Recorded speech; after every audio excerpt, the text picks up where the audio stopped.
Yo, Revolver here.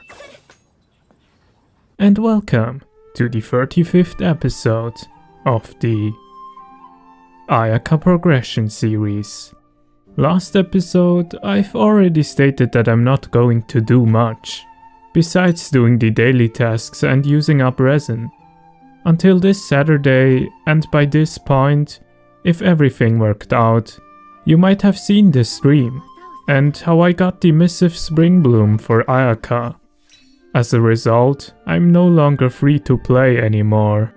Because of that, in this episode, I wanted to show you how my account looked before I got the skin.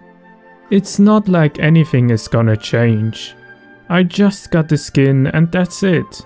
But then I had the thought, I did by now 34 episodes. And until now, I still haven't done an update on how my account's changed over the time. So I suppose I do it now.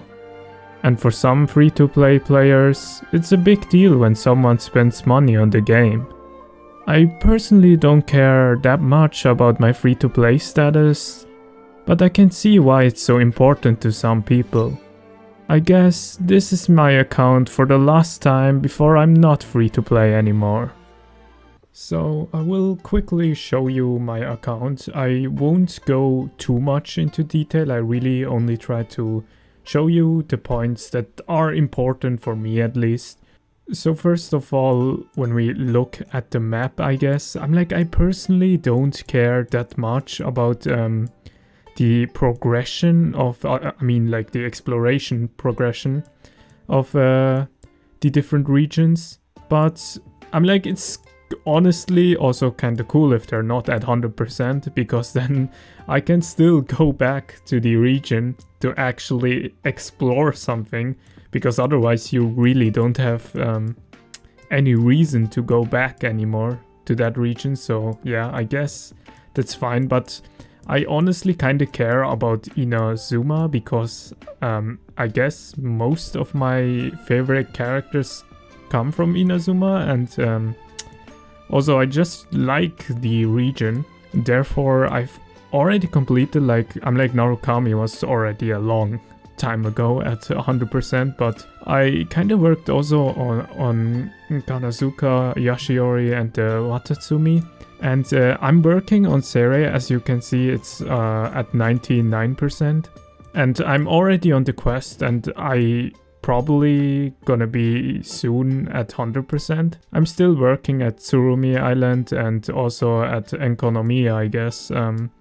But I think I'm gonna, once completed, I think I'm probably gonna try to, complete it on, stream.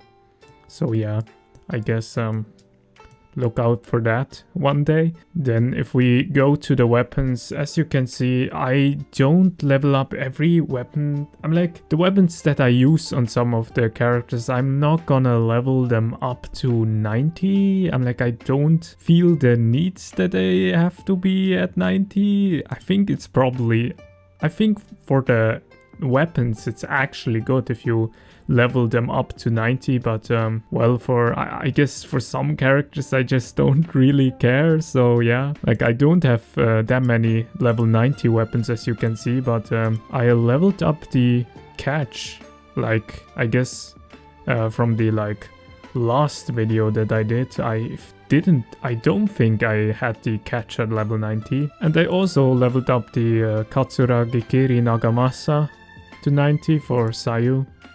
So there are definitely, I guess, some changes since the last time I did that type of video. And last but not least, I'm gonna, I guess, show you the characters. All the characters I'm going over right now are the characters I don't really care about that much. So probably also not gonna build, I don't know.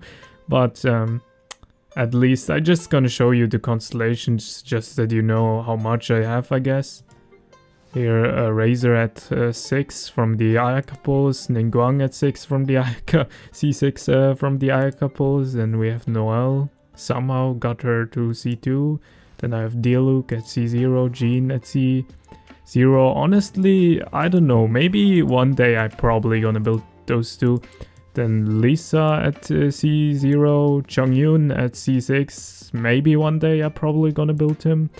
Then Diona at C2, Sucrose. Well, I'm like Sucrose was kinda built, but I honestly don't use her that much, even though I probably should use her. Then Xingqiu at C2, Amber at C2, Yamfe at C6. Yamfe is kinda built well. I see right now that she's missing artifact, but well. Then we have Barbara at C5. Barbara is actually a character that I use a lot in Abyss. On these characters I will go a bit more into the detail. So about Kale, I have her now at C1. We pretty much got 2 copies for free. I've been grinding this like Deep Wood Memories artifacts for like about a month now. Yes, I've actually not grinded Blizzard's Rare for once. But yeah, this is pretty much the result. I'm actually kinda satisfied, and I'm probably gonna stop soon to like grind for those artifacts. I'm honestly fine. I don't, for the other characters, I honestly don't care to grind that much for like the really good artifacts. I'm already fine if they're just okay. I'm like, for me, honestly, if I can get this to like 120, I'm honestly fine. So then we have Irkaya, Constellation 1, artifacts. Then we have Rosaria with the Skyward Spine, because I used the Favonius on Yunjin. Then artifacts pretty much the same as Kaya. Constellation at C6. I've actually like leveled up Rosaria since the last time. Then Xinyan, a character that I also leveled up. By now actually a character that I really like since I played the Summer Island event. We could learn much more about her, and since then I actually really like her now. And I honestly might level her up to like 90 and her talents to 999. But yeah, I've been actually enjoying Xinyan as pretty much like a burst support, I guess. I don't enjoy her as like a DPS, but she's definitely super fun as like a burst support. Like, she's probably not the best burst support, I guess. I don't know. Probably not, but as like a burst support, she's actually really good, and she works really well with Xinyan as like a battery. Xinyan. She works really well with Xiangling as like a battery, which is really cool. Then we have here Official. It's been actually a character that I built a long time ago, and since then I didn't do much on her anymore. So yeah, C3 artifacts, 2 attack pieces, I guess, and weapon the Stringless at R5, and these are the talents, I guess. Then Chichi has been leveled up to 80. For some reason she has the Mistsplitter right now. Artifacts, clam set on her, and then C3 Chichi. As you can see, I've unlocked her constellations finally. Then talents at 888. This is at 11 because of the constellation. Then we have here Xiangling, finally built. R5 catch, artifacts, emblem. Well, we don't really have to go into like her stats. I'm honestly satisfied with the stats. With like the crit ratio, I honestly not gonna bother anymore to like make it any better. So constellations at C5, which is really nice, and talents at 999. Then Sayu, also a character that I've built a little while ago, as weapon the Nagamasa, as you can see. Then artifacts, Viridescent.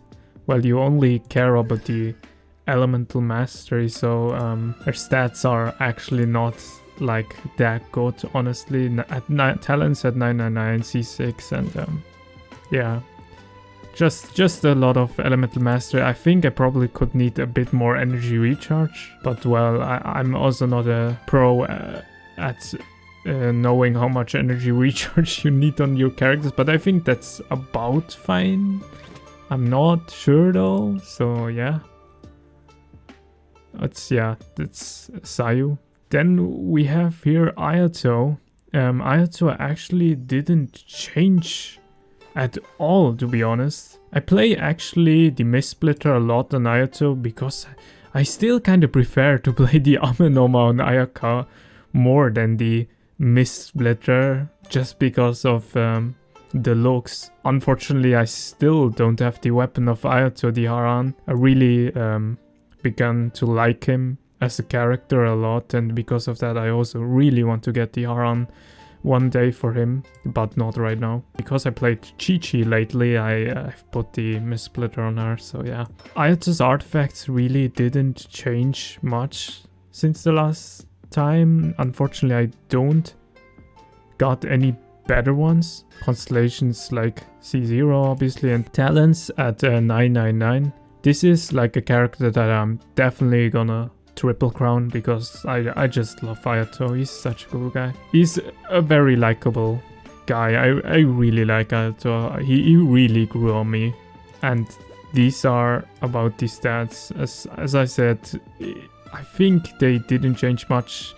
Maybe I've just changed the artifact sets, but other than that it really didn't change much, I guess, since the last time. Then we have Yunjin. So weapon we have R5 Favonius, then artifacts, obviously the Husk set, then constellations. Still didn't unlock her constellations, even though I have C6. I'm still waiting for the right moment. I'm probably gonna unlock them when Ayato has birthday, but yeah, I don't know. I'm like, we're gonna see talents obviously at 10. They're not gonna change anyway, so I probably don't have to show this to you guys anymore. I'm like, I guess I just show it because of the newer people that might see this video. So yeah, here you can see her stats, like her defense. She has like a lot of defense, as you can see, and here is like the crit ratio and energy recharge almost at 200. I think she needs about 200 energy recharge, but I'm not sure. How I said, I have no idea about energy recharge. I don't do maths, man. Like, it's too complicated for me. And well, I guess to my favorite, Ayaka.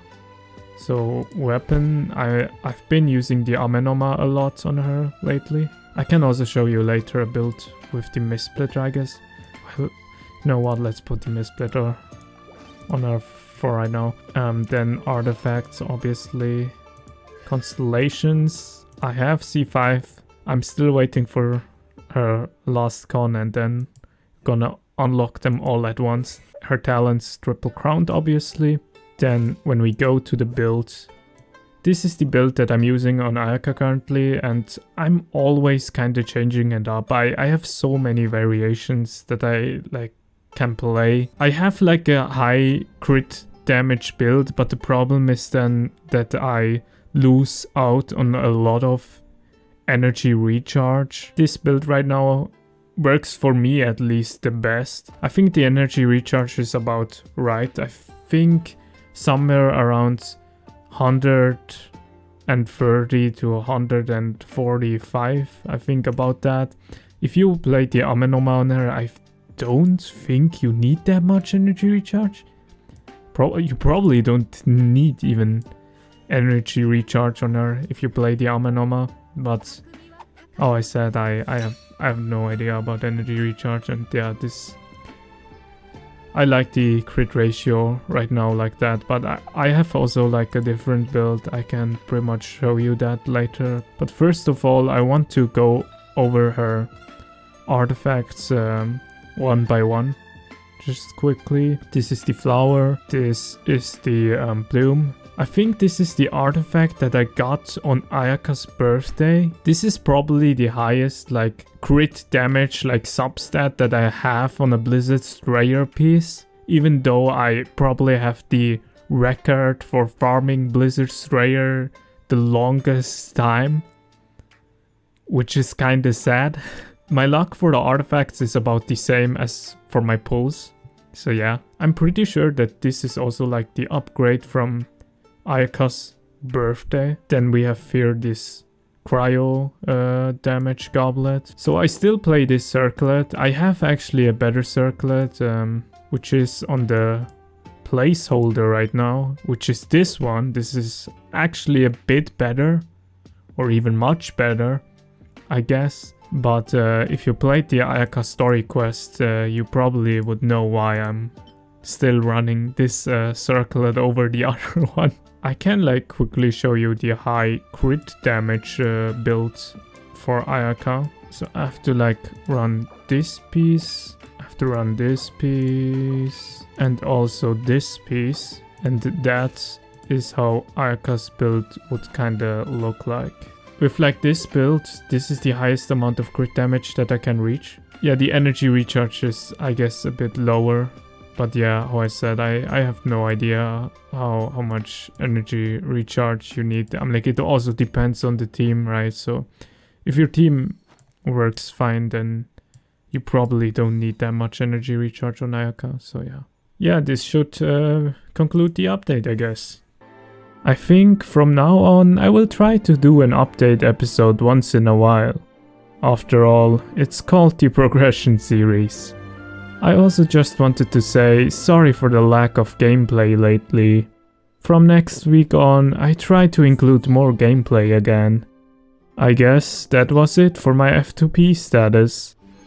I just want to say, just don't think I'm gonna spend money now on the game.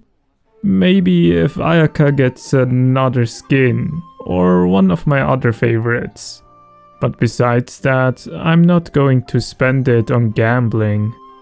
Luck just never helped me in life, and I also wouldn't recommend you to bet on luck. That's it. Stay safe, guys. See ya.